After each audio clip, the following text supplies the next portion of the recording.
Hey everybody, how's it going? Christian from Treasure Town here, and today we're going to be speaking about the 1936 Walking Liberty half dollar. It's not a super rare date or anything, and they're, always going to be 90% silver. That's not where the story ends with these, because there's a few of these that are worth way more than the average one, and that's because there's what's known as a variety. And this one, it's actually a really cool and relatively major variety, so I'm extra excited to speak about it today.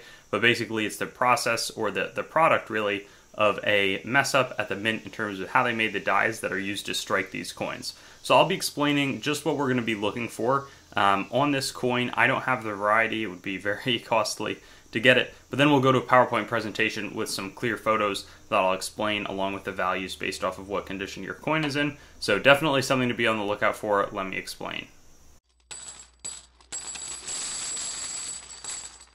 And here we've got the 1936 Walking Liberty half dollar, and there's going to be two different varieties I'll highlight today, both double die obverses, and the real place to look for is going to be in the date, though the double die obverse can also be found in the In God We Trust. But there's a lot to talk about, and there's some really high values on especially the first variety. So let me go to the PowerPoint presentation to explain what I'm talking about.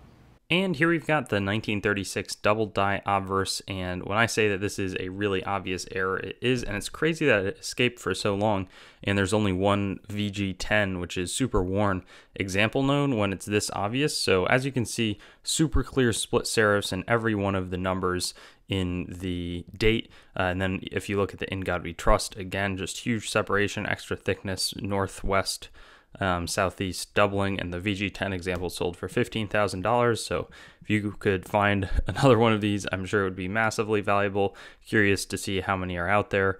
There's also going to be this coin, which is probably like double the average values if there was no variety, but you can see clearly in the 9, sort of some shelving and split serifs in the 3 pretty strongly.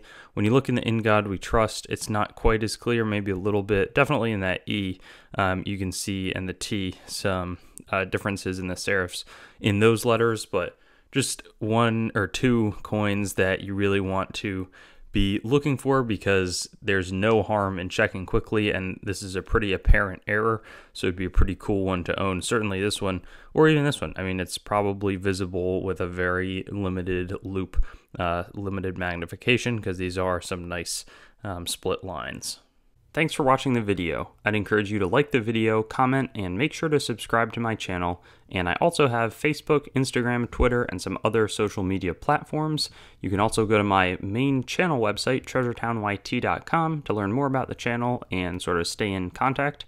I also will eventually host all of these videos on coinsmetalscards.com, which will be both news, marketplace, and coin information. I do have the goal of eventually getting pretty much every US coin, date, mint mark, denomination on the channel with a similar video to the one that you just watched, and that will likely all be hosted there. And then I also have treasuretowncoins.com, which is sort of my coin dealing wing, coin dealing only entity that is a little bit less focused on content production. So thank you so much, and I'll look forward to seeing you on some of my other videos. I also have videos that are not just the date, mint mark, denomination recap in this format, so you can check some of those out, and I'll have fun seeing you there.